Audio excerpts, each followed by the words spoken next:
Olá, está começando mais um RS em Movimento aqui pela Rede RS, o primeiro canal de jornalismo em TV aberta do Grupo Box Brasil. E você pode acompanhar o RS em Movimento e toda a programação da Rede RS pelos canais 55 UHF, 511 da Claronet ou ainda através do nosso canal no YouTube. Basta procurar por canal Rede RS. Mais uma semana começando e aqui no RS em Movimento a gente traz os acontecimentos que marcaram o dia, sempre antecipando as manchetes que você vai ver nos jornais de amanhã. Vamos abrir a janela e ver como é que está esse fim de tarde, início de noite lá fora, depois desse temporal que caiu aqui em Porto Alegre. Nesse momento a gente tem na capital o termômetro marcando 19 graus, temporal já deu aí uma trégua, né? A gente tem o céu já um pouco mais limpo, sem tantas nuvens como estava ali já na metade da tarde.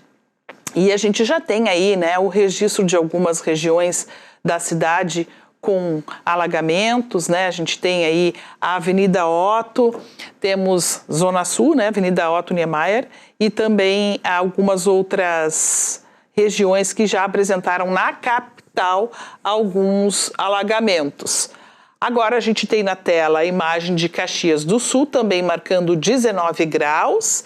A gente vê ali que também choveu por lá, né? Uma pequena neblina, ao que parece, e também bastante raios pelo céu lá na Serra Gaúcha. Vamos então conferir aqui as notícias do dia de hoje. O Instituto Nacional de Meteorologia emitiu alertas importantes para um forte período de instabilidades com grandes acumulados de chuva que vai chegar ao estado nos próximos dias, aliás, já chegando, né, aqui em Porto Alegre, no momento em que os rios estão com os níveis elevados por conta das chuvas da última semana. Logo mais o Canever vai trazer as informações detalhadas direto do Estúdio do Tempo e por aqui nós vamos juntos até às 8 da noite trazendo muito conteúdo e informação para você. Vamos conferir agora os destaques da edição desta segunda-feira.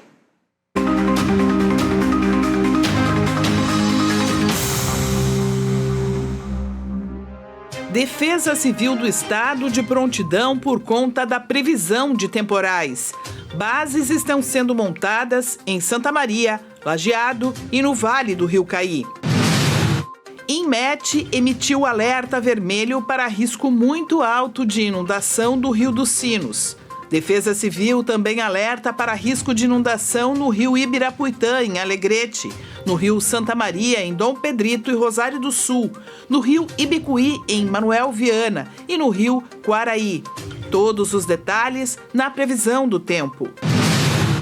Anuário da Segurança Pública aponta queda nos índices de crimes violentos no estado, mas feminicídios crescem acompanhando a tendência geral do Brasil. Julho é o mês oficial de conscientização sobre a prevenção das hepatites. Saiba como se proteger, quais os tratamentos e vacinas disponíveis na entrevista com o infectologista Dimas Kliman, do Grupo Hospitalar Conceição. E ainda, as notícias do esporte. Isso e muito mais, agora no RS em Movimento. Começamos o RS em Movimento falando sobre saúde. Julho é o mês de reforçar a importância da prevenção e do diagnóstico precoce das hepatites virais. Embora não existam vacinas para todos os tipos de hepatites, a prevenção é possível. Para falar mais sobre esse assunto, nós nos conectamos agora na Supertela com o médico infectologista Dimas Kliman, do Grupo Hospitalar Conceição de Porto Alegre. Boa noite, doutor Dimas, bem-vindo ao RS em Movimento. Boa noite, Cris. Obrigado pelo convite. Um prazer estar aqui conversando com vocês. Prazer é nosso, doutor. Importante a gente falar sobre esse tema, sobre esse assunto, né? Mês aí de prevenção às hepatites, hepatites virais, né? Que são conhecidas por serem doenças silenciosas, né? Então, essa doença, ela já pode estar com a pessoa e a pessoa não saber, doutor, sem sintomas. Sim. Quando a gente fala hepatites, né, a gente abre um leque muito grande de doenças, assim. E aí, quando a gente restringe um pouquinho mais para hepatites virais, né, a gente está falando de uma série de doenças que elas são causadas por vírus e que afetam o fígado. Mas elas são doenças bastante diferentes, assim. No Rio Grande do Sul, basicamente, o nosso alfabeto... Acho que perdemos a conexão com o Dr. Dimas, uma falha ali. Estamos com uma pequena falha, então, aqui na nossa conexão com o Dr. Dimas.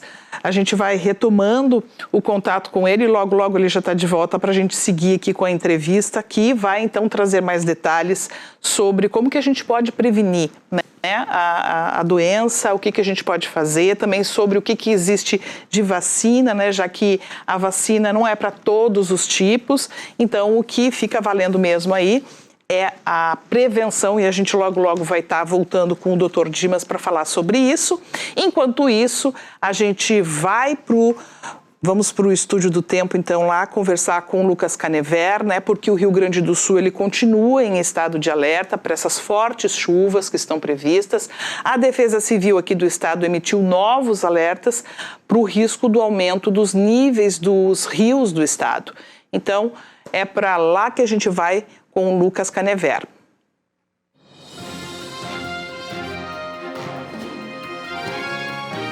Boa noite, Cris, e boa noite a todos que nos acompanham.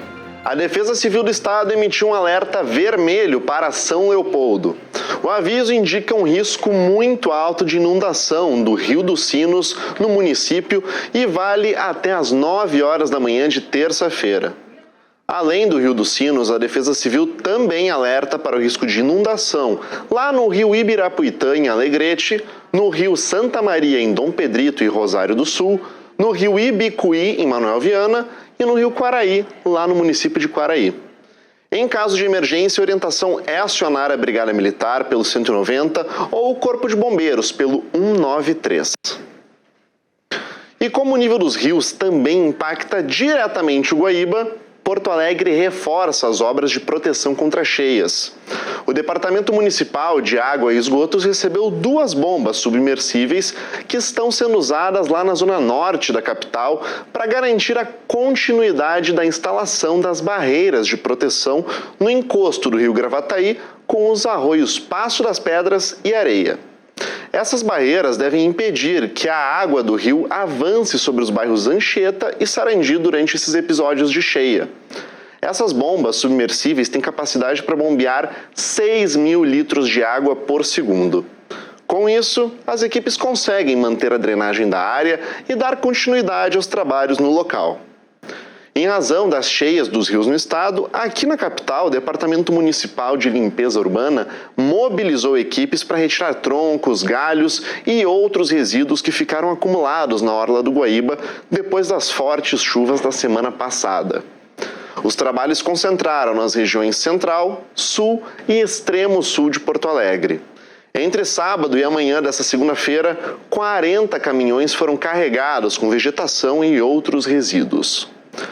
E a atenção segue nos próximos dias. Entre o fim da tarde de hoje e o começo da noite, o Rio Grande do Sul entra em um novo período de instabilidade, com um padrão que é típico de El Niño.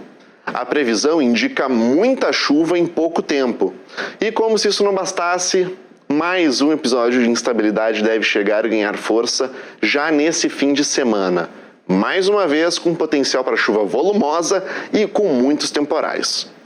O maior risco de acumulados elevados é para a metade oeste, para o centro e também para o sul do estado. Em 7 dias, a chuva pode ficar entre 100 e 200 milímetros nessas regiões. Em pontos isolados, os volumes podem ser ainda maiores. Então continuem atentos às informações e aos alertas da Defesa Civil do Estado e também dos serviços de meteorologia, porque isso aqui é só o começo do El Niño. Daqui a pouco eu volto com a previsão do tempo completa para essa semana e com todos os detalhes dessa chuva que está por vir. Enquanto isso, você segue no estúdio do RS em Movimento com a Cris Viegas. Obrigada, Canever. E agora a gente fala sobre o roubo de fios aqui na capital. Quando fios e cabos de energia são furtados, o prejuízo não fica só no poste. Pode faltar água, energia elétrica, prejudicar semáforos e também interromper os serviços importantes da cidade. É por isso que a Prefeitura de Porto Alegre instalou um comitê para reforçar o combate a esse tipo de crime, de furtos, de fios e cabos aqui na capital. O grupo reúne órgãos públicos, forças da segurança, concessionárias e entidades parceiras. A ideia é integrar informações, ampliar a fiscalização e reduzir um problema que afeta os serviços essenciais, como água, energia, iluminação pública e também o trânsito. A primeira reunião do Comitê Intersetorial de Combate ao Furto de Fios e Cabos foi realizada na sede da Secretaria Municipal do Meio Ambiente, Urbanismo e Sustentabilidade. O grupo vai ser coordenado pela Secretaria-Geral de Governo e terá a função de articular ações de prevenção, fiscalização e repressão ao furto e à receptação desses materiais. Entre as propostas estão a integração dos sistemas de informação, a criação de um cadastro online para controlar a comercialização de fios e cabos e o uso de tecnologia para monitorar as redes. Segundo a Prefeitura, o problema tem impacto direto na rotina da cidade. Entre janeiro e junho deste ano, o Departamento Municipal de Água e Esgoto registrou 22 ocorrências de furto ou roubo de fios e cabos em unidades do sistema de abastecimento de água. Na iluminação pública, 4.651 metros de cabos foram furtados somente neste ano. Desde 2021, o total passa de 30 mil metros. Já no combate à receptação, a Operação Ferro Velho resultou no fechamento de 43 estabelecimentos nos últimos 2 anos por comercialização irregular desses materiais. A Prefeitura pede que a população também ajude com denúncias anônimas pelo telefone 153 ou pelo aplicativo 156 mais POA. Os canais funcionam 24 horas por dia. E começaram a operar a partir desta segunda-feira os novos detectores de avanço de sinal e de excesso de velocidade em mais 3 cruzamentos de Porto Alegre. Os equipamentos passam a funcionar na Avenida Ipiranga, com a Avenida Azenha, na Avenida Bento Gonçalves, com a Estrada João de Oliveira Remião e também na Avenida Baltazar de Oliveira Garcia, com as avenidas Dante Ângelo Pila e Manuel Elias. Segundo a Empresa Pública de Transporte e Circulação, a medida faz parte das ações de segurança viária nos cruzamentos com maior concentração de sinistros graves da capital. Dados do programa Vida no Trânsito mostram que em 2025, o avanço do sinal vermelho foi o principal fator de risco nas mortes no trânsito em Porto Alegre. A EPTC também lembra que na capital há tolerância para passar no sinal vermelho entre as 11 da noite e as 4h59 da manhã, ou seja, até ali às 5 da manhã. Mas para isso, o condutor deve reduzir a velocidade para 30 km por hora e respeitar a preferência dos pedestres. A localização dos detectores de avanço de sinal instalados aqui na capital estão disponíveis, então, para a consulta dos motoristas em aplicativos de GPS. E depois do intervalo, o Rio Grande do Sul apresenta queda nos índices de crimes violentos em comparação aos anos anteriores, mas infelizmente registra aumento dos casos de feminicídios. E tem também a previsão do tempo para os próximos dias, inclusive com alertas importantes da Defesa Civil e do Instituto Nacional de Meteorologia para chuvas fortes aqui no estado. O intervalo é bem rapidinho e a gente volta já já.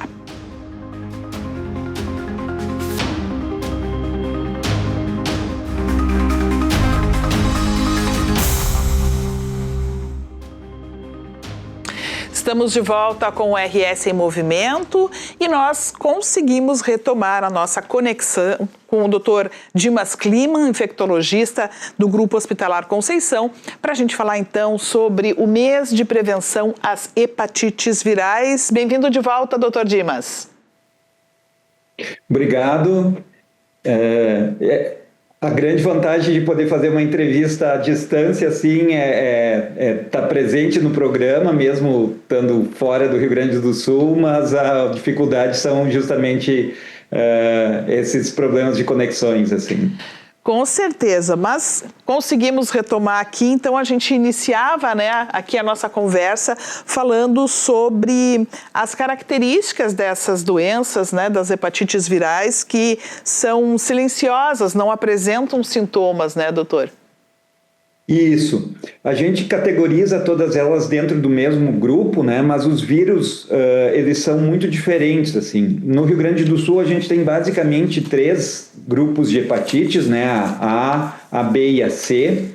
E a primeira grande diferenciação que a gente precisa fazer, assim, é com relação às hepatites que elas são por transmissão ou por sangue, né? Ou por transmissão sexual, e da transmissão fecal-oral, tá? A hepatite A é a única que é transmitida por via fecal-oral, das que a gente dispõe no Rio Grande do Sul, né? A hepatite E também é por esse meio de transmissão. Então, com o saneamento básico, né? Com o tratamento de esgoto, a gente consegue evitar muito da hepatite A.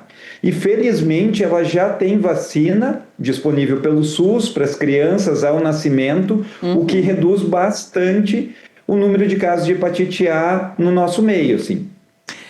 Uma das coisas que tem aumentado um pouco o número de casos é a questão de principalmente homens que fazem sexo com homem, tá? E por isso o Ministério da Saúde ele já indica vacinação para todas as pessoas que estão em PrEP, que fazem profilaxia para não pegar HIV, eles são indicados a fazer hepatite A. Uhum. Já as outras, e a hepatite A, desculpe só seguir nesse assunto, a hepatite A ela é muito parecida assim, com uma infecção aguda, como um resfriado, como uma gripe muito forte, né? Ela dá sintomas muito agudos. E a pessoa muitas vezes fica amarela, ictérica, né? E com sintomas, vômitos, náuseas. Já a hepatite B e a hepatite C, elas são hepatites crônicas, coisa que a hepatite A não faz, né? Então, a hepatite B e a hepatite C, a gente só vai descobrir quando fizer a testagem realmente, porque as pessoas às vezes se infectam e elas têm um quadro muito brando que não leva a sintomas, e elas podem permanecer muitos anos, então, com esses vírus no organismo, sem saber. A única forma que a gente tem de descobrir que está infectado pelo vírus B ou pelo vírus C é fazendo o teste. E aí a contaminação desse tipo de hepatite, a B e a C, se dá por quais meios, doutor? Então, ambas hepatites elas são transmitidas principalmente por sangue contaminado. E a hepatite C, ela demorou muito para ser... O vírus da hepatite C, né, ele demorou muito para ser reconhecido. Ele foi descoberto somente em 1993. Então, até então, muitas das transfusões de sangue e um período anterior a isso, quando a gente utilizava seringas não descartáveis, né, foram formas de transmissão muito comuns da hepatite C. Então, a gente teve diversas situações assim, de transmissão dentro de hospitais, por exemplo, ou por procedimentos de saúde, que levavam a essa forma de transmissão. Tá? E aí a gente tem um grupo de pessoas, assim, pessoas acima de 45 anos, que elas podem ter sido expostas a alguma prática, né, médica mesmo, e por sangue contaminado, e hoje está infectada e não saber que elas têm o vírus C. Então elas precisam se testar. O vírus B é um pouquinho diferente, porque a gente já tem a vacina desde 1993. Então, muitas pessoas já foram vacinadas para o vírus B, mas em bolsões de populações de origem italiana e de origem asiática, principalmente, porque a Ásia ela contribui com 2/3 dos casos de hepatite B do mundo. Então, a gente ainda tem algumas, como Ivoti, por exemplo, algumas colônias de imigração japonesa no Rio Grande do Sul, e algumas colônias chinesas também, né, em Porto Alegre. Sim. E essas populações elas são mais suscetíveis a terem hepatite B do que a população em geral. mas mesmo assim a gente tem um grupo de pessoas, muitos imigrantes, descendentes de imigrantes italianos com hepatite B no Rio Grande do Sul. Certo. E, doutor, a testagem para hepatite C, assim como as outras também, é um exame específico de sangue. Não vai Exato. aparecer que a pessoa está contaminada num exame de sangue comum, desses que a gente faz com mais frequência. Exato. Para ter certeza que a pessoa está infectada, ela precisa fazer os exames específicos contra o vírus da hepatite C e contra o vírus da hepatite B para saber que ela está infectada. Eventualmente, em alguma investigação, às vezes a gente descobre alguma doença no fígado e busca qual é a causa dessa doença e acaba encontrando, então, essas hepatites virais. Mas é muito comum a gente chegar no consultório e a pessoa dizer, mas todos os meus exames de fígado, eles sempre eram normais, sempre foram normais. Porque, justamente como a gente estava dizendo, a hepatite ela é silenciosa e mesmo os exames regulares na função do fígado, de como o fígado está, eles podem ser normais, porque o vírus está lá, está quietinho, né, adormecido, e ele não está causando um dano no fígado ainda.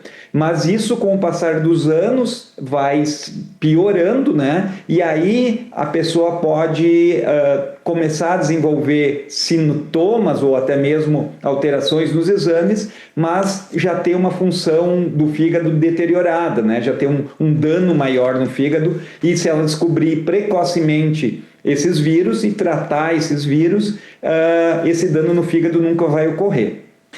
A gente tem a predominância de algum desses tipos aqui no Rio Grande do Sul, que seja mais detectado, né? Sim, a hepatite C ela tinha uma prevalência muito maior do que a hepatite B, né? Em torno de 3% da nossa população na região metropolitana, há uns 10, 15 anos atrás, chegava a estar infectada pelo vírus C.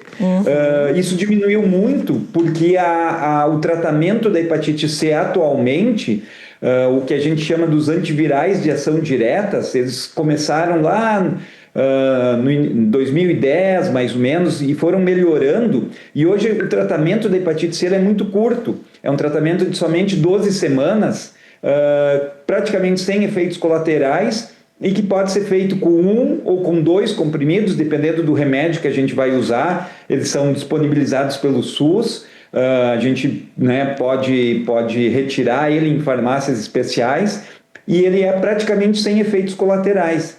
Então, isso contribuiu para que... E a taxa de cura desse tratamento é em torno de 99,5%. É altíssima. Então, a hepatite C, que há 10, 15 anos atrás era uma doença extremamente difícil de tratar, os tratamentos eram com injeções, duravam um ano inteiro, cheios de efeitos colaterais.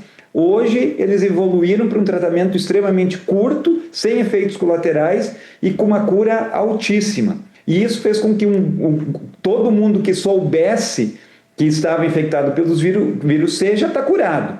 Hoje, o grande problema que a gente tem é descobrir as pessoas que têm o vírus e não sabem que estão infectadas. Porque essas pessoas também podem transmitir o vírus para outras pessoas. Sim, sim.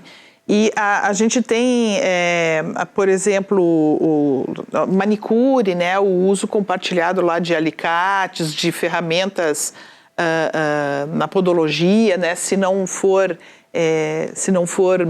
feita uma esterilização, pode acontecer de uma pessoa passar para outra. Sim, esse ponto é extremamente importante, porque a esterilização que ela é feita habitualmente nas estéticas, assim, nesses locais em que, né, com manicure, com podólogos, enfim, ela não é a mesma esterilização que é feita dentro de um hospital, num CME, onde se usa medicação e se usa autoclaves. Nesses locais ela é feita com uma autoclave menos potente e que ela não é capaz de esterilizar, por exemplo, o vírus da hepatite C, né? E nem o vírus da hepatite B, que ele é mais, ele pode durar até 7 dias na superfície do material pérfuro-cortante, né? Então, essa transmissão ela é possível nesses cenários como tu citaste. A solução mais fácil para isso é cada pessoa que utiliza esse tipo de serviço levar o seu próprio material, porque ela não vai se contaminar com o sangue dela mesmo, né? Aquele sangue já está. Então, se ela tem hepatite e não sabe, não tem problema, ela não vai transmitir para uma outra pessoa e ela já está contaminada. Mas se ela não está contaminada, ela também elimina o risco dela pegar. Então, essa é a forma mais tranquila, porque não faz muito sentido a gente exigir que esse tipo de clínica tenha o mesmo tipo de esterilização de que tem um hospital, por exemplo, né? Isso elevaria custo e material também, porque esse tipo de esterilização também danifica muito o material. Sim. Então, o número de pessoas que circula dentro de uma estética é muito maior do que o número de pessoas, né, dentro de um bloco cirúrgico, por exemplo, fazendo cirurgias. A cirurgia vai durar um horário muito maior do que precisa para fazer as unhas, por exemplo. Sim. Doutor, qual é o tipo mais agressivo, mais grave, né, que oferece mais riscos para a saúde?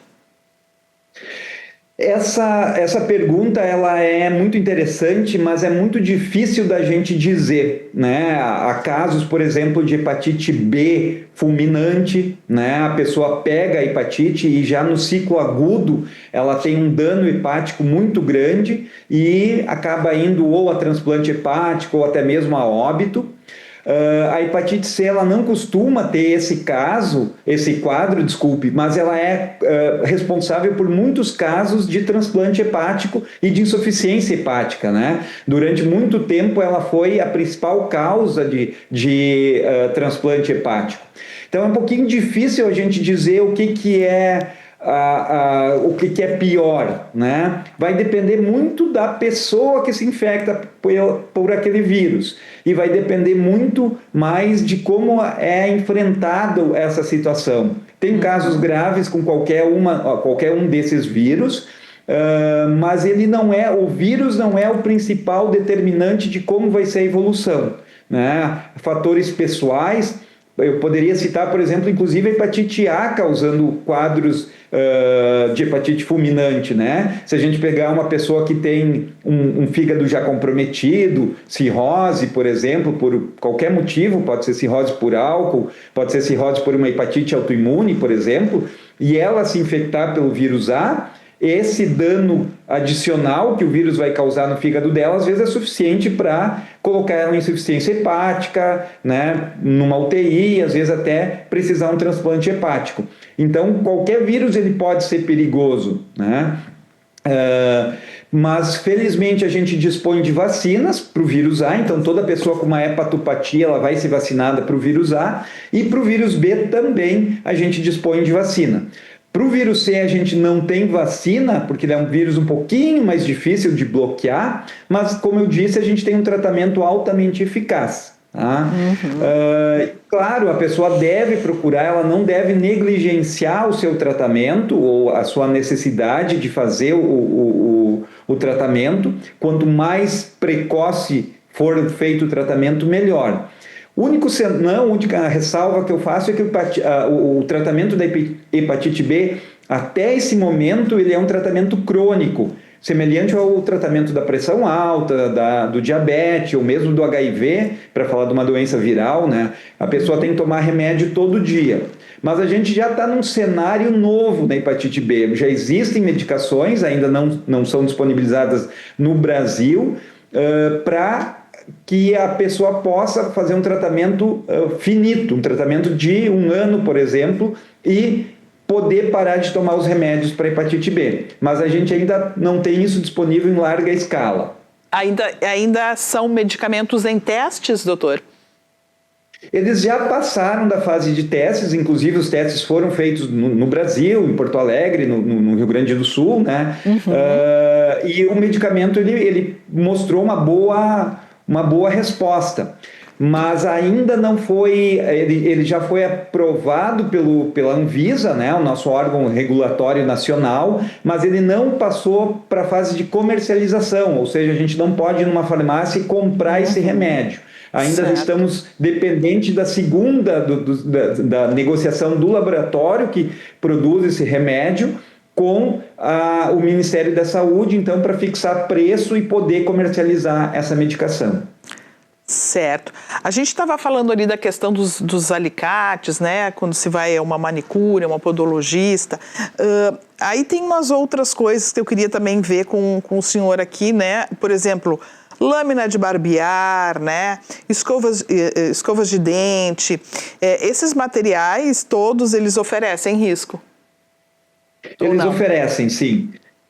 Todo objeto que pode ser contaminado com sangue, ele oferece risco de transmitir hepatite C. A hepatite C ela é menos transmissível do que a hepatite B e o HIV, né? Mas ainda assim é possível de transmitir por o uso desses objetos. O fato é que lâminas de barbear e escovas de dente, por exemplo, que ela não é tão frequente sangramento, mas às vezes a pessoa tem uma gengivite, tem algum problema dentário e acaba tendo um sangramento, mas o compartilhamento desse tipo de objeto ele é muito menos frequente do que, por exemplo, quando a gente falava dos alicates de unha, né, que Sim. as pessoas acabam usando. O barbeador descartável, né, às vezes a gente tem situações assim em família, em casais, que o homem acaba usando o barbeador para cortar a sua barba e a mulher acaba usando o barbeador para se depilar, porque o pelo, né, da mulher ele é mais macio, então ele não precisa de uma lâmina tão afiada quanto a barba do homem. E isso a gente via casos como de infecção da hepatite C, principalmente dessa forma, assim, do marido passando para a mulher.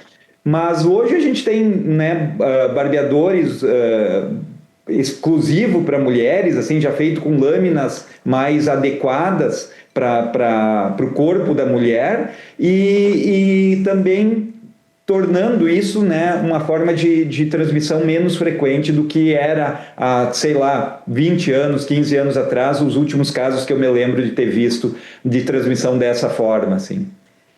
Sim, também tem alguns procedimentos estéticos, né, que às vezes as pessoas sentem medo, receio, né, de contaminação. É o caso das tatuagens, né, da colocação de piercing.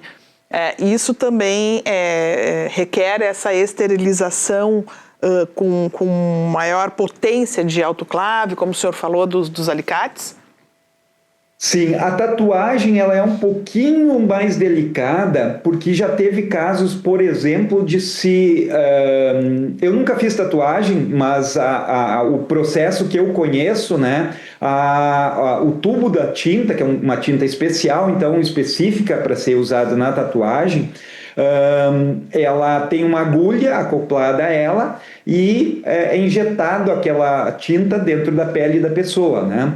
Só que esse procedimento ele tem um micro sangramento, não é um sangramento visível, mas como ele entra na pele da pessoa, esse sangue ele pode refluir para dentro da tinta, né? E aí essa tinta ela acaba sendo capaz de infectar outras pessoas.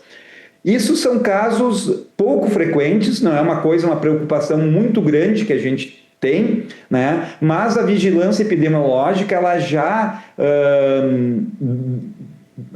criou a obrigatoriedade, então, que essa agulha ela seja trocada, porque ela é um pouquinho diferente, ela é uma agulha mais cara, né? Mas é que ela seja trocada para cada pessoa, né? Então não pode usar a mesma agulha de uma pessoa para outra. Isso tornou os procedimentos um pouquinho mais caros em virtude da troca dessa agulha, mas por outro lado muito mais seguros. Então vários centros de tatuagens, vários estúdios de tatuagem exibem um selo, né, da vigilância epidemiológica dizendo que eles fizeram a capacitação, que eles são certificados e que eles adotam esse procedimento. Então é interessante para as pessoas, quando elas forem procurar um local para fazer a tatuagem, elas já se certificarem de que aquele estúdio ele realmente cumpre com esses requisitos, né? Doutor, tem algum perfil ou idade, né, que seja mais indicado que faça a testagem, ou isso depende da situação de saúde da pessoa? A gente indica que todas as pessoas façam a testagem ao menos uma vez na vida, para hepatite B, para hepatite C, principalmente. A hepatite C, a gente costuma caracterizar a geração chamada como baby boomers, né, acima dos 50 anos de idade, como uma geração que ela foi exposta ao uso de sangue de uma forma mais indiscriminada do que atualmente. Sim. O que mudou as indicações do uso de sangue e principalmente dos procedimentos dos materiais utilizados dentro dos hospitais, né? O que mudou as nossas regras de biossegurança foi justamente o HIV, né? Então, há 30, 40 anos atrás, pelo risco de infecção pelo HIV, a gente mudou completamente a forma como a gente fazia procedimentos médicos dentro dos hospitais, e para evitar a infecção do HIV, a gente acabou evitando também a infecção pelo vírus C. Uhum. Mas a minha geração, por exemplo, ela era uma geração de que ela ia no pediatra, fazia um exame de sangue e o pediatra dizia: tu está anêmico, tu vai fazer uma transfusão de sangue. E naquela época a gente não tinha teste para descobrir o vírus da hepatite C. Uhum. Então muitas pessoas foram infectadas porque fizeram transfusão de sangue de um sangue não testado para o vírus C. E outras situações eram muito corriqueiras. Mulheres, por exemplo, quando davam à luz, seja parto natural, seja cesárea, acabavam recebendo sangue, né? Hoje a gente tem muito mais cuidado com isso, mas acabavam recebendo sangue e esse sangue também não era testado porque não existia teste para hepatite C naquela época. Então se criou um grupo muito grande de pessoas que foram infectadas pelo vírus C e a grande maioria delas já foi testada, mas existem ainda pessoas não testadas em nosso meio e que sim, elas estão em risco de ter não só o vírus C, como também de já ter um dano grande no seu fígado. Certo. Doutor, quais são assim as melhores formas de prevenção, né, que a gente poderia passar aí para quem nos acompanha, né, já que a gente está aí no mês, né, de conscientização sobre a prevenção da doença? A principal forma de prevenção é a vacinação, né? Com a vacinação a gente consegue prevenir então hepatite A e hepatite B. As vacinas elas são fáceis de fazer. Para as crianças da hepatite A, elas estão para as crianças e para as pessoas em uso de PrEP, a hepatite A está disponível pelo SUS.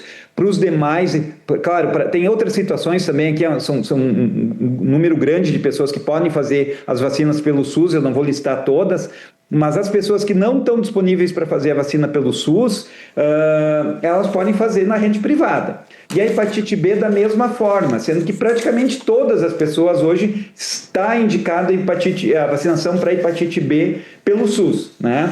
A hepatite B ela tem um ciclo um pouquinho mais longo, são 3 doses, mas mesmo assim ela é altamente eficaz. A hepatite C a gente não dispõe então de vacinação, e aí a gente entra em outras formas de prevenção, por exemplo, o uso de preservativo, porque hoje a relação sexual é uma forma de transmissão muito frequente do vírus B e do vírus C, e também do vírus A, né? E essas outras formas que a gente já comentou, que é evitar o uso então de materiais pérfuro-cortantes, compartilhamento de agulhas, compartilhamento de lâminas, né, de barbear, qualquer material que entre em contato com sangue, ele não deve ser compartilhado. Perfeito. Que mensagem o senhor poderia deixar para todos, né, nesse julho de conscientização, doutor? A minha mensagem é que as hepatites elas são um modelo muito bonito para ser seguido tanto da ciência quanto da medicina e também do próprio nosso Sistema Único de Saúde, né, o nosso SUS, e elas caminharam nesses últimos 20 anos assim, um caminho muito longo. Hoje a gente evoluiu desde a descoberta de novos medicamentos até um tratamento altamente eficaz, e hoje o que nos impede de erradicar a hepatite C no nosso meio é justamente as pessoas que não são testadas, né? O governo não tem poder de entrar na casa das pessoas, arrancar as pessoas de dentro de casa e obrigar elas a testar. Isso tem que ser uma coisa voluntária, as pessoas têm que ir no serviço de saúde, mas todo mundo vai, todo mundo procura médico, tem contato com o médico, e aí é só sugerir ou solicitar que o médico inclua os exames das hepatites quando for fazer uma coleta de sangue. Isso é extremamente importante, que pelo menos uma vez na vida as pessoas sejam testadas para as hepatites, e caso dê positivo, hoje existe tratamento para hepatite B e para hepatite C, e a pessoa pode inclusive ficar curada desse vírus. Perfeito. Doutor Dimas, muito obrigada pela sua entrevista aqui conosco e que a gente possa seguir aí, né, fazendo esse cuidado todo que o senhor nos trouxe aí. Muito obrigada. Eu que agradeço a oportunidade e o espaço aqui para poder falar desse assunto. Uma boa noite. Uma boa noite, doutor. Tudo bem, conversamos com o doutor Dimas Kliman, infectologista do Grupo Hospitalar Conceição, trazendo aí, né, as informações de prevenção contra as hepatites virais. Depois do intervalo, a gente vai trazer mais informações aqui sobre o Rio Grande do Sul, que apresenta queda nos índices de crimes violentos em comparação aos anos anteriores, porém, infelizmente, registrando aumento dos casos de feminicídios. Também as notícias da dupla Grenal, depois do empate do Grêmio e da derrota do Internacional. A gente volta já já.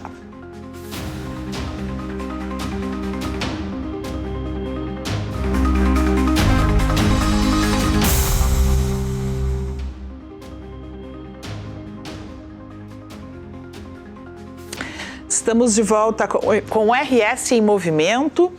O Rio Grande do Sul apresentou queda nos índices de crimes violentos em comparação aos anos anteriores, mas infelizmente acompanha a tendência geral do Brasil de aumento dos feminicídios. Em todo o país, o aumento foi de 4% entre 2024 e 2025 e aqui no estado, o número de mulheres assassinadas subiu para 9,5% no mesmo período.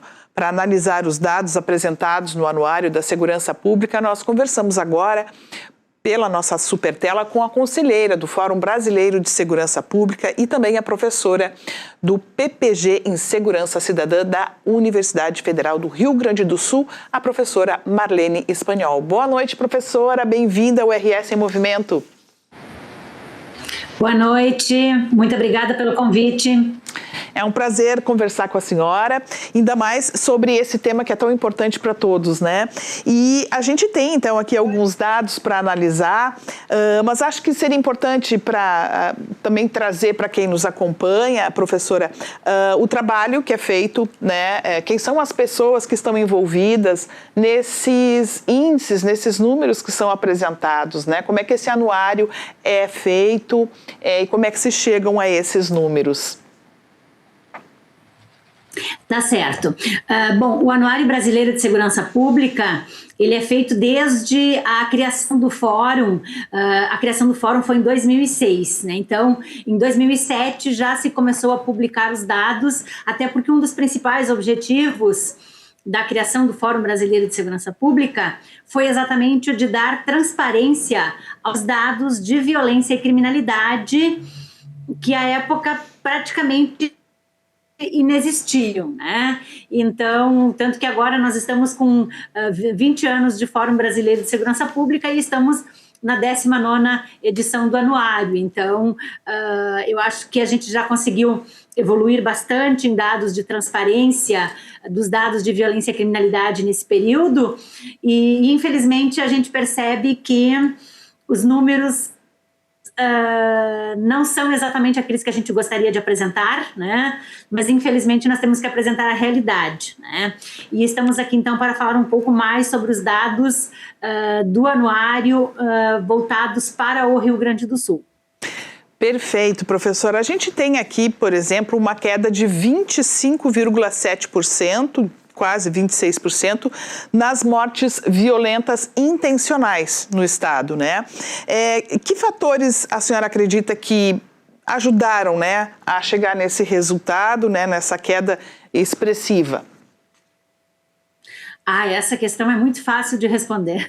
Eu não tenho a menor dúvida de que no estado do Rio Grande do Sul, o grande diferencial para essa queda é o programa RS, então como um programa transversal, como um programa que visa combater os dados de violência e criminalidade, principalmente dados de homicídio, né, de mortes letais intencionais, dos crimes letais intencionais, né?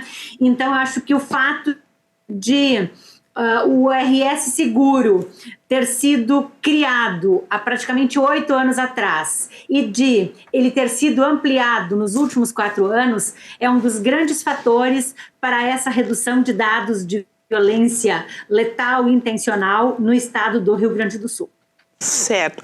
Bom, o RS Seguro é um plano do governo que inclui aí o cruzamento de dados, né, a questão da logística também das forças de segurança nos locais onde o índice de criminalidade é maior.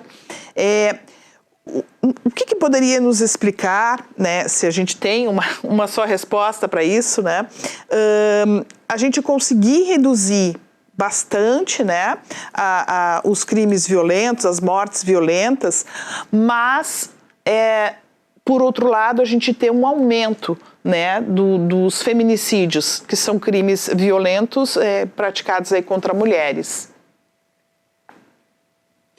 Bom, eu vou voltar a falar um pouquinho do RS Seguro e por que os resultados do RS Seguro são tão favoráveis. Tão favoráveis que nós tivemos vários estados da federação que vieram pegar o modelo do RS Seguro e ele está sendo replicado em outros estados da federação, como esse programa transversal e estruturante para combater dados de violência e criminalidade, principalmente de mortes letais intencionais. E aí a gente tem como monitorar e a gente tem como atacar onde essa incidência de criminalidade letal está sendo mais forte, está sendo maior, né? Então, ou seja, através dessa análise, através de inteligência, a gente consegue mapear esses índices maiores de violência e criminalidade e enfrentá-los, né? Preveni-los e enfrentá-los. Isso justifica muito da queda das mortes letais intencionais no Rio Grande do Sul.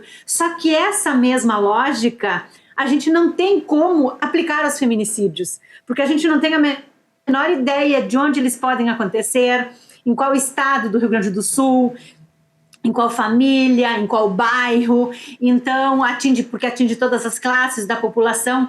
Então, na verdade, a gente fica meio de mãos atadas que a gente pode agir depois que ele tiver acontecido, mas não tem muito como prevê-lo. Então, é uma realidade preocupante no Rio Grande do Sul, mas não só no Rio Grande do Sul, porque se nós analisarmos todos os dados de feminicídio pelo Brasil, a gente percebe que é uma realidade nacional, né? Sim. Então, infelizmente, eles cresceram muito no Rio Grande do Sul, mas eles cresceram muito nacionalmente também.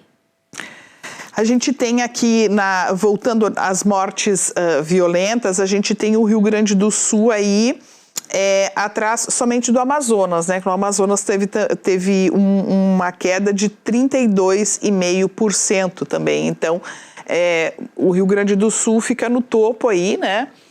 Na frente de todos os outros estados, com exceção aí do Amazonas. Agora, essa pode ser... Pode falar, professora. Isso, a gente percebe, não por acaso, o Rio Grande do Sul e Amazonas estão liderando, digamos assim, essa queda, né? Não por acaso, no ano passado, nós tivemos um encontro anual do Fórum Brasileiro de Segurança Pública no estado do Amazonas, porque havia todo um interesse do governo do estado em mapear, em diminuir, em trabalhar com políticas de prevenção. Então, houve toda uma preocupação do governo do estado do Amazonas em trabalhar nessa questão, né? E, inclusive, replicando o modelo também do RS Seguro. E aí, não por acaso, os resultados apontaram que justamente o estado do Amazonas e do Rio Grande do Sul tiveram essa queda mais significativa. Certo. A gente teve uma época, professora, em que ocorriam muitos assaltos a banco, né, assaltos à mão armada, né, saída de banco, e onde havia essa circulação então maior de dinheiro, né, a saída das pessoas. Hoje a gente vive uma realidade diferente, as pessoas praticamente não precisam ir a bancos, elas fazem tudo no meio digital, né.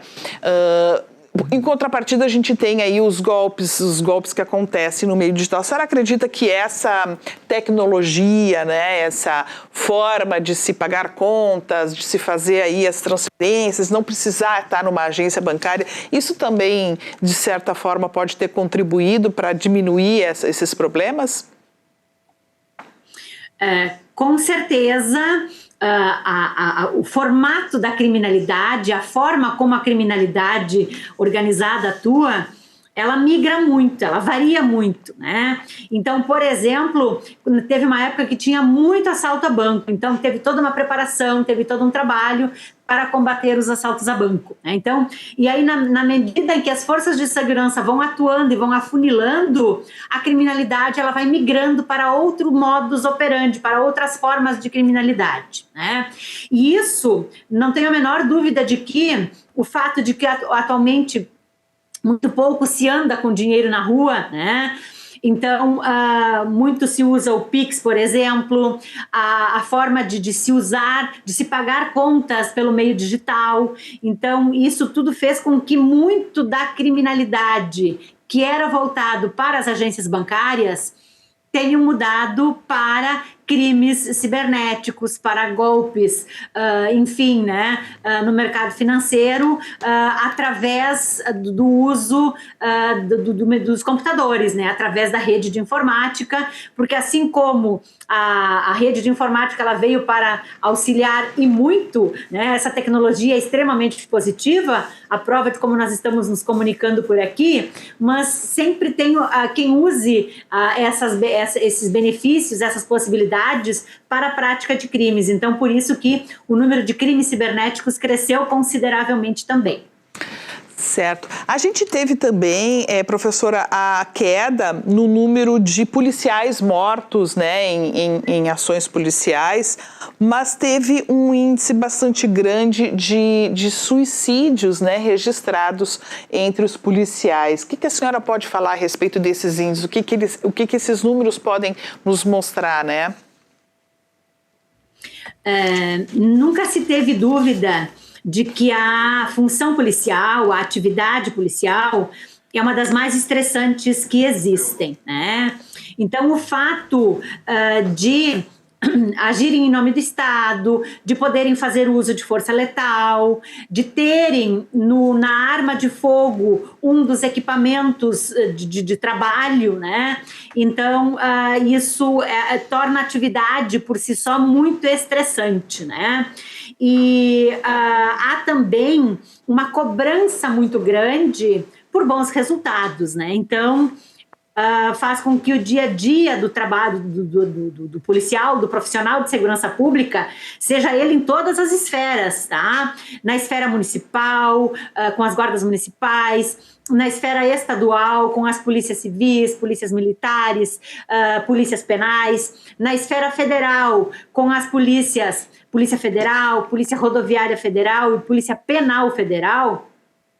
Há sempre uma cobrança muito grande por resultados, né? Então, aliando tudo isso ao fato de já ser uma atividade muito estressante com a cobrança por resultados, ela acaba, e o fato porque a maioria das mortes acaba sendo por arma de fogo, de policiais que se suicidam, né? Então, digamos assim, é quase como um barril de pólvora.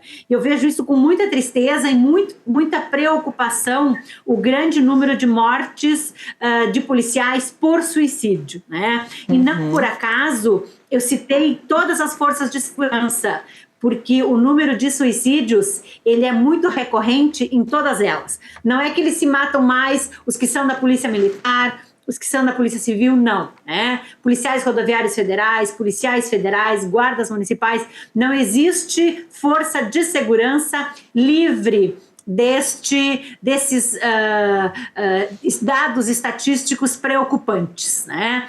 E até me estendendo um pouco mais, há uma preocupação do governo, inclusive, que quando por exemplo, foi criada a lei do SUSP, que é o Sistema Único de Segurança Pública, em 2018, já se vinha pensando na questão da valorização dos profissionais de segurança pública e na forma como essa valorização poderia diminuir esse trabalho policial e, consequentemente, a redução do número de suicídios, né?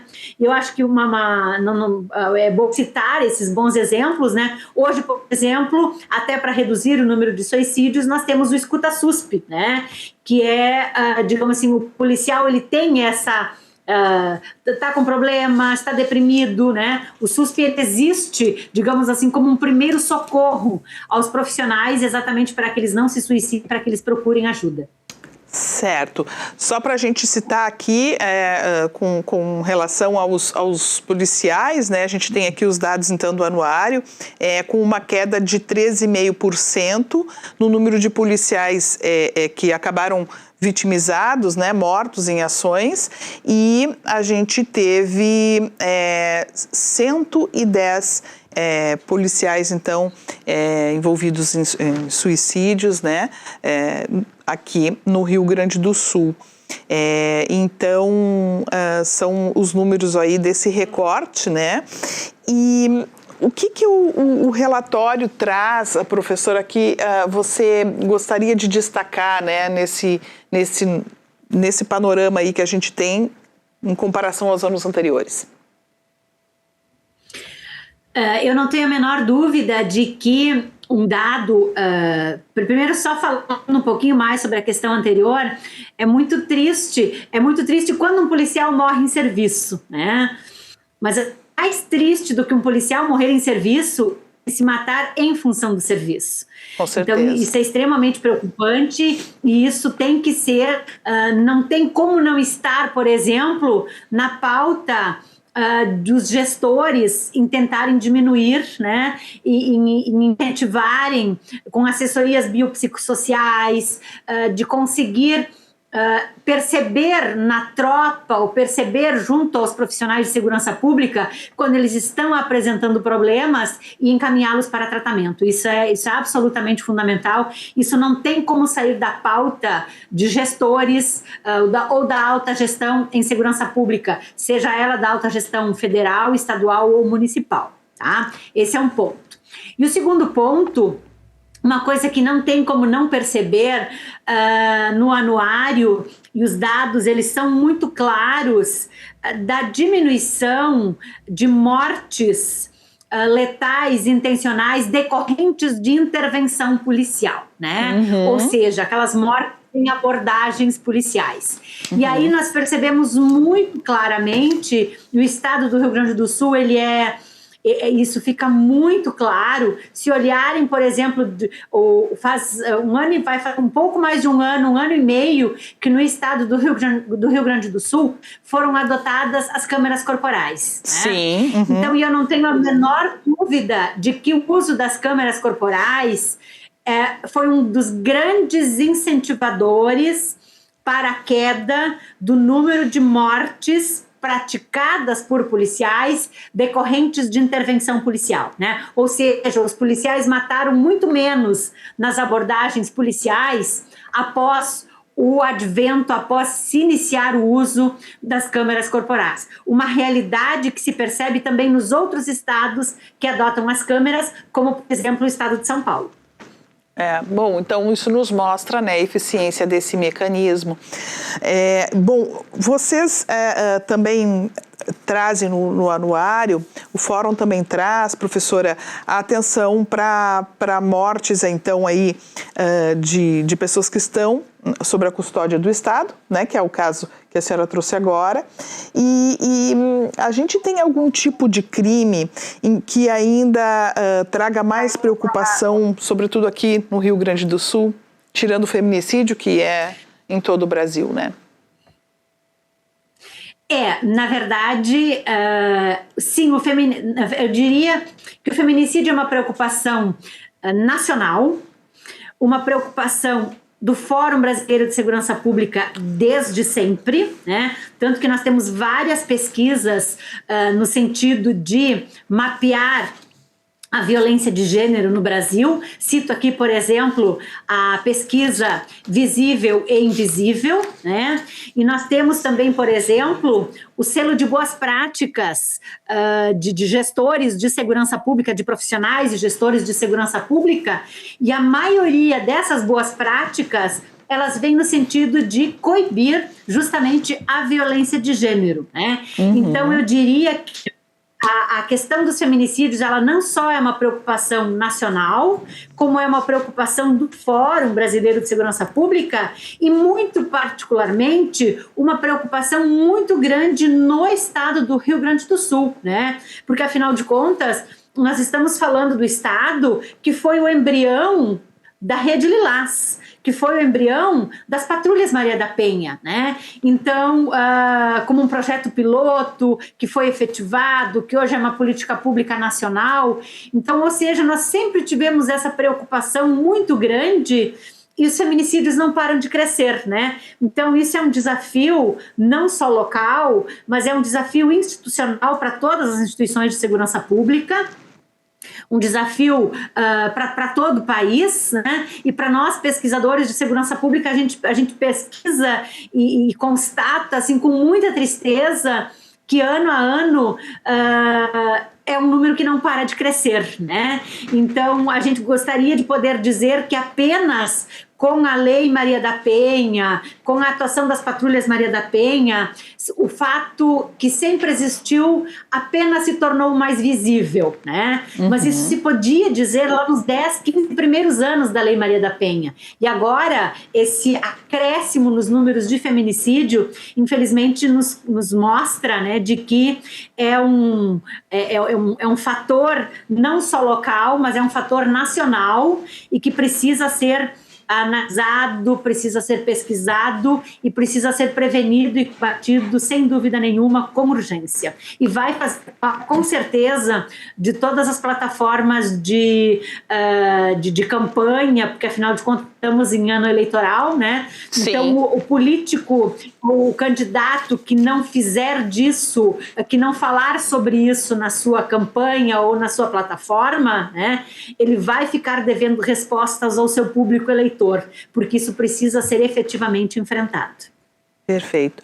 Professora, muito obrigada pela sua entrevista aqui conosco, por nos trazer aí detalhes, né, sobre esses números, e a gente está à disposição aqui para seguir acompanhando esses índices. Muito obrigada, uma boa noite. Boa noite, eu que agradeço a oportunidade, sempre à disposição. Obrigada. Conversamos com a professora Marlene Espanhol, então, conselheira do Fórum Brasileiro de Segurança Pública. Quem quiser também acompanhar esses números lá no detalhe, pode entrar no site do Fórum e acompanhar ali todos os números que tem estado por estado. Eu já estou aqui ao lado do Irineu Guarnier Filho. Boa noite, Irineu. Boa noite, Cris. Hoje tem ponto de conexão sobre um tema que é muito importante. Exatamente, Cris, um tema que está preocupando aí, inclusive, as autoridades, governos, enfim, porque ele diz respeito aí ao bom funcionamento da nossa economia, né? Nós estamos com uma escassez de mão de obra em alguns setores, de profissionais, peões, campeiros, capatazes de fazendas. No agro aí é um grande problema hoje achar pessoas dispostas a trabalhar no campo. No setor de transportes, que também é um setor vital para a nossa economia, há uma dificuldade de renovação aí na formação de motoristas profissionais, caminhoneiros profissionais. As gerações já mais antigas estão envelhecendo, se aposentando, e não há uma renovação neste setor. E também outros setores aí apresentam algumas reclamações em relação a isso, indústria, por exemplo, o varejo, as grandes redes de supermercado, a construção civil, enfim, muitos setores aí com dificuldade em encontrar profissionais. E, às vezes, em alguns casos, até havendo mais vagas do que candidatos às vagas. E isso é muito preocupante para a economia, né? Porque setores que precisam funcionar, às vezes, 24 horas, como é o transporte de cargas, como é o agronegócio, né, que tem de ter uma atividade constante lá no campo, ficam realmente prejudicados por isso aí. Então, hoje a gente vai analisar um pouco os nossos convidados aqui, o chamado déficit de mão de obra aqui no estado. Perfeito. Então, logo mais um ponto de conexão com os especialistas convidados. Então, Irineu, falando então sobre a mão de obra que está em falta aqui no Rio Grande do Sul. Certo, Cris. A gente tem já na tela aí, então, os convidados da noite de hoje. Né, que estarão aqui conosco hoje, é o Rui Scarinci Zeta, que é professor do Unicenac Porto Alegre, o Márcio Bazotti, que é gerente de educação profissional do Senai RS, o Marco Antônio dos Santos, presidente do Sincap RS, e o Diego Fernandes Martins, que é corretor imobiliário e também criador de cavalos crioulos, conhece aí o meio rural também. Perfeito, então logo mais às 9 da noite, confere então com o Irineu aí o ponto de conexão. Muito obrigada, Irineu. Obrigado, Cris. Obrigada. Bom, agora a gente volta ao Estúdio do Tempo, porque a Defesa Civil e o Instituto Nacional de Meteorologia emitiram alertas importantes para novos temporais que devem atingir o Rio Grande do Sul já nas próximas horas. É isso mesmo, Lucas Canever? É isso mesmo, Cris. Se preparem porque vem mais chuva para o Rio Grande do Sul ao longo dos próximos dias. Nesta terça-feira deve chover em todo o estado ao longo da tarde.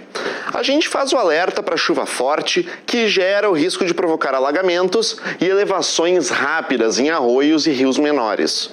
Os acumulados devem variar de 15 a 40 milímetros na maioria das áreas, com os maiores acumulados lá no centro do nosso estado, com cerca de até 100 milímetros de precipitação.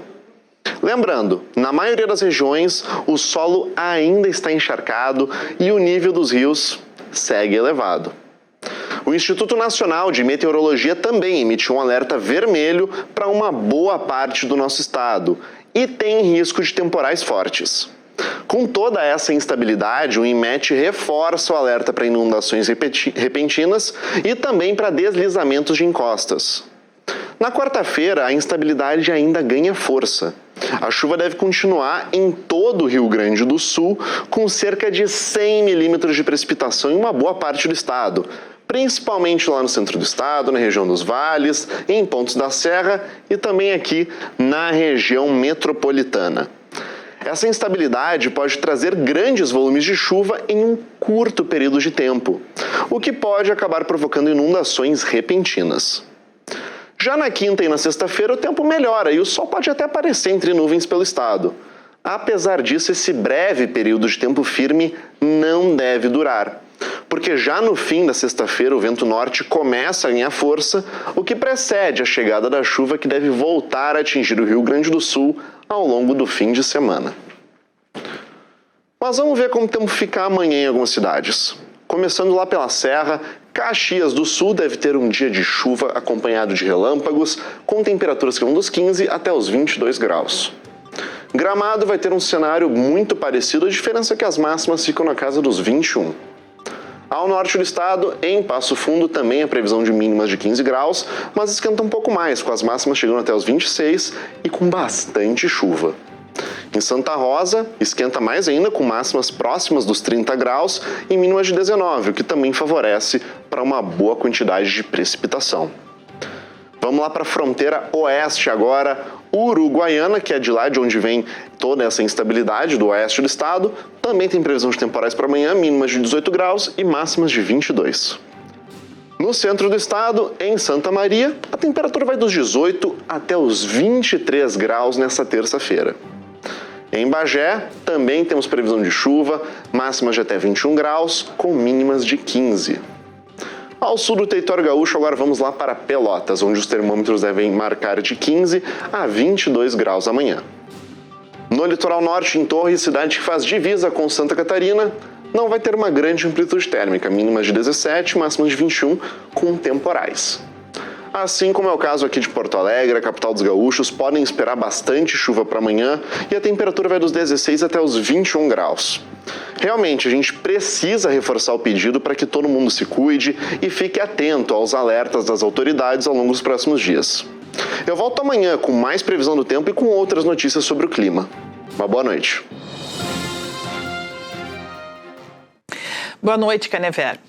E ainda falando sobre a situação das chuvas aqui no estado, em coletiva de imprensa realizada no Palácio Piratini, o governo do estado detalhou os prognósticos e as medidas que estão sendo tomadas para reduzir os impactos do novo período de chuvas. A Defesa Civil alerta que o Rio Grande do Sul deve enfrentar uma sequência de 3 eventos de chuva até o dia 10 de agosto. O primeiro começa nesta segunda-feira, mas a terça deve ser o dia mais crítico, com previsão de tempestades, granizo e rajadas de vento para as regiões Oeste, Centro, Campanha, Sul, Costa Doce e parte dos vales. As regiões podem registrar até 150 milímetros de chuva em 24 horas. A gente está trabalhando com 2 cenários, então tem esse primeiro cenário aqui que é que essa precipitação ela vai se localizar mais nessa faixa central do estado, então ali onde tem o número 1. Então pega essa região de Santiago, Santa Maria, Santa Cruz do Sul em direção aos vales, região metropolitana. Então se a precipitação acontecer ali, ela pode ter uma série de implicações hidrológicas, porque é uma região que já choveu bastante, né, nos últimos dias. E o segundo cenário, que é um cenário mais provável com base no que está acontecendo agora e nas projeções dos modelos, é que essa precipitação mais intensa acabe ficando mais a sul, naquela região da Campanha e sul do estado, ali pegando regiões de Camaquã, São Gabriel, Caçapava do Sul, Santana do Livramento, Bagé, Piratini. Então a gente ainda tem uma certa incerteza em relação a esse cenário, o que é normal, né? Em eventos extremos, geralmente a gente tem que trabalhar com essa incerteza. Então essas 2 regiões estão em alerta e a gente vai seguir acompanhando e fazendo monitoramento e também o envio de alertas, né, que são enviados para a população conforme essa precipitação vai acontecendo. A previsão hidrológica aponta a possibilidade de repique dos rios no oeste e no centro, onde os níveis permanecem elevados após as chuvas da semana anterior. Um dos modelos indica a previsão de inundação no rio Ibirapuitã e coloca toda a região hidrográfica do Guaíba em alerta, com destaque para os rios Jacuí, Caí, Sinos e Gravataí. O risco em relação à inundação é desde o oeste e até a região central do estado, do nosso estado aqui. Também para os cenários de segunda, terça e quarta-feira. Em resposta às previsões, a Defesa Civil do Estado já se prepara para atuar.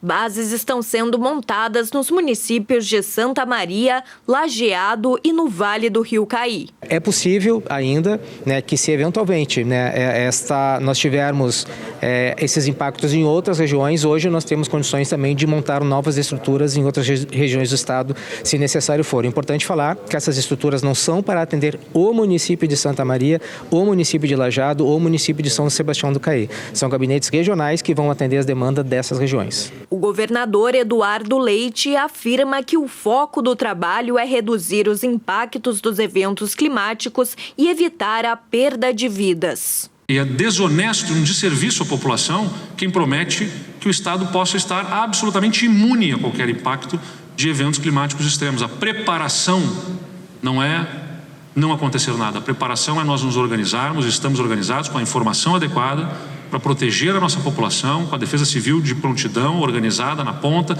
os municípios, governança entre Estado e municípios, para que, sabendo o que vai acontecer, estejamos todos a postos com as vulnerabilidades mapeadas, com as ações para poder proteger as vidas, antes de mais nada, com o máximo de investimentos possível para tornar nossa infraestrutura mais resiliente, evitar que uma comunidade fique isolada. Mas não acontecer nada é absolutamente impossível. Quem promete isso não está sendo honesto com a nossa população, em qualquer lugar do mundo. Eleições 2026. Juliana Brizola foi anunciada oficialmente como candidata ao governo do Rio Grande do Sul pelo PDT nas eleições de 2026.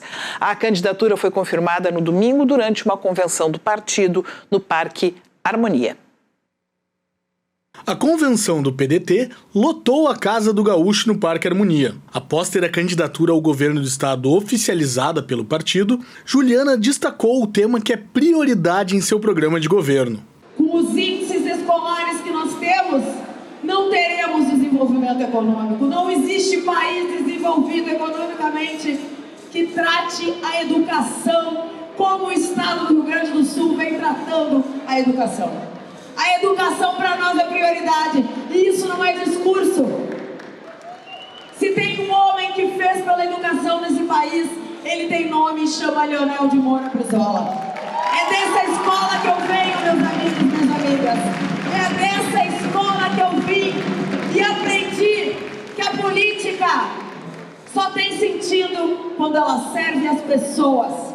Na disputa ao governo estadual, Juliana terá o apoio de uma coligação formada por PDT, PT, PSOL, PSB, PCdoB, PV, Rede e Avante. Na convenção, também foi confirmado o nome de Edgar Preto, do Partido dos Trabalhadores, como candidato a vice-governador. O PT realizou uma convenção virtual, mas Preto discursou durante o evento pedetista. Essa companheira herdou a ética da política, herdou a disposição de defender o nosso povo. Eu estou ao lado de uma mulher que fez da escola de tempo integral uma lei aprovada na Assembleia Legislativa que hoje beneficia mais de 20 mil alunos que estudam escola de tempo integral. Durante a convenção, a coligação também confirmou as candidaturas de Manuela Dávila e do deputado federal Paulo Pimenta ao Senado. Também foram homologadas na convenção do PDT as 32 candidaturas à Câmara dos Deputados e as 50 candidaturas a deputados estaduais. Já a convenção do PT confirmou 21 candidatos a deputados federais e 40 para a Assembleia Legislativa. Pelo Partido Novo, Marcel Van Hatten foi anunciado como candidato ao Senado Federal nas eleições. A candidatura foi confirmada neste sábado durante uma convenção do partido em Porto Alegre. A convenção do Partido Novo reuniu apoiadores de todo o estado no Hotel Embaixador, no centro histórico da capital gaúcha. Após ter a sua candidatura ao Senado Federal oficializada pelo partido, Marcel Van Hatten destacou suas principais propostas caso conquiste a cadeira no Senado. Acho que são 3 eixos principais. Primeiro, e mais importante de todo, o Senado da República é reequilibrar os poderes. Chega de ministro do Supremo Tribunal Federal se achar intocável e não ter nenhuma consequência. Precisamos realizar impeachment de ministro do Supremo Tribunal Federal e melhorar a forma de escolha daqueles que ocupam aquelas cadeiras que são muito importantes.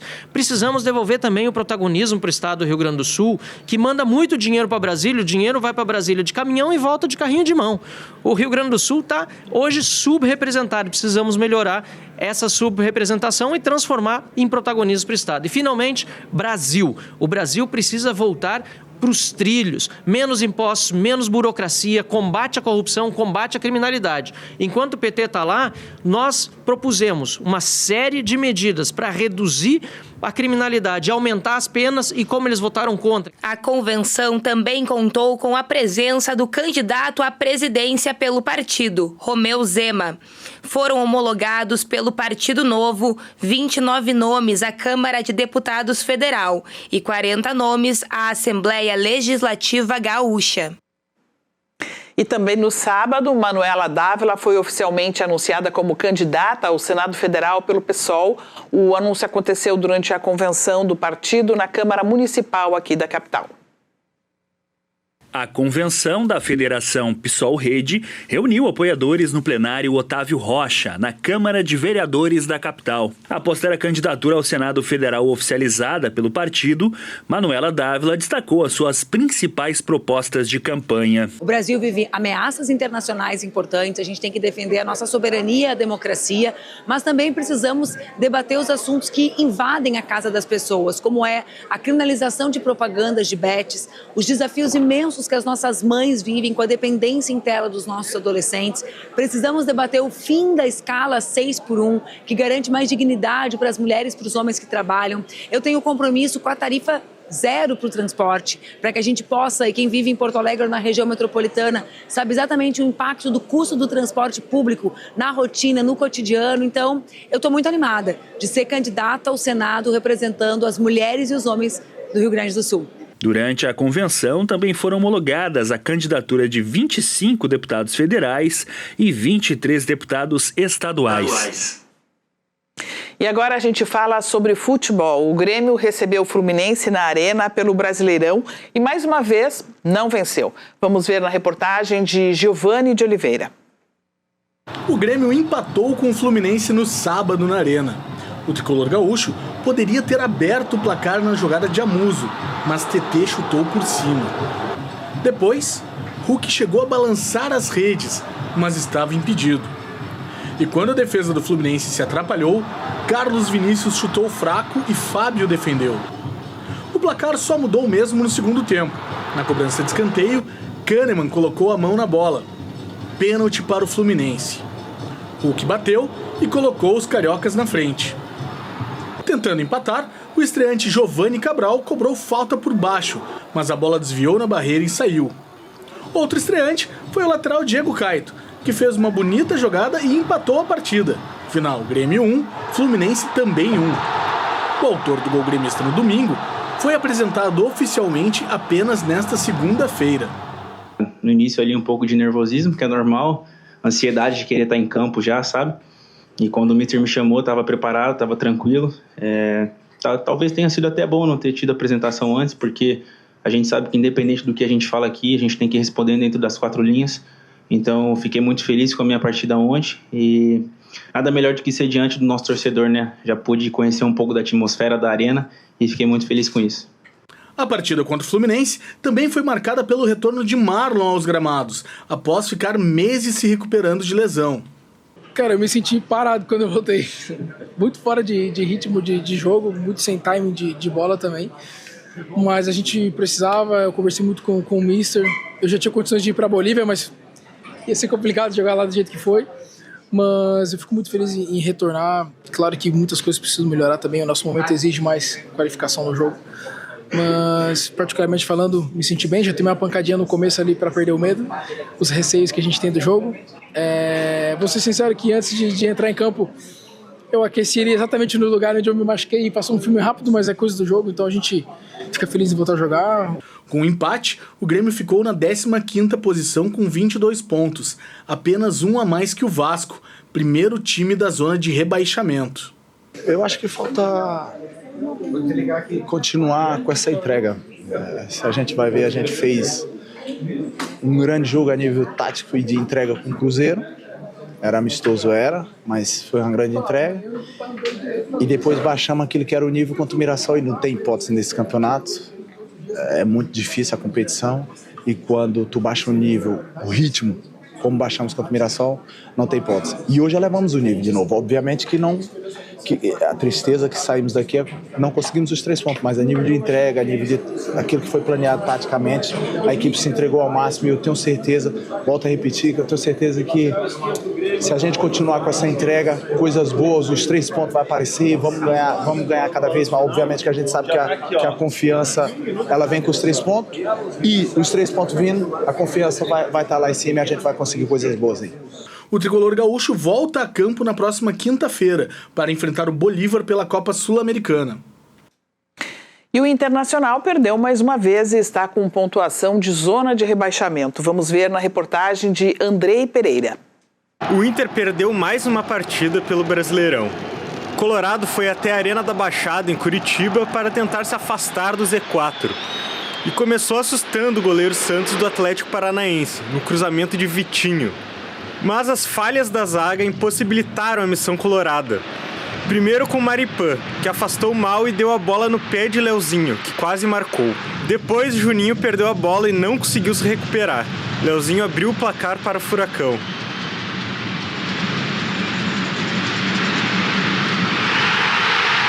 No segundo tempo, foi a vez de Félix Torres presentear os paranaenses. Viveiros aproveitou e fez o segundo. O Inter teve chances de reagir, mas Brian Aguirre e Alejandro não tiveram pontaria. O 2-0 fez o Colorado cair 2 posições na tabela e agora está em 16º com 21 pontos, mesma pontuação de Vasco e Remo, que estão na zona de rebaixamento. E no início dessa tarde o Inter apresentou o meia Caleb, que veio do Fortaleza. O jogador falou sobre suas características e como pode ajudar o Colorado em campo. Minhas temporadas joguei em várias funções, como ala esquerdo, agora na Europa joguei como ala direito, joguei também como segundo atacante, como um 10, como mais um meia, como um segundo volante, enfim, nesses anos de jogador tive várias funções. Eu estou à disposição ao Pesolano, sua comissão, para que em prol disso eu possa ajudar o Internacional, que é o mais importante. Boa sorte, então. O RS em Movimento fica por aqui. A gente volta amanhã, 6h30 da noite. Uma boa noite para você e até lá.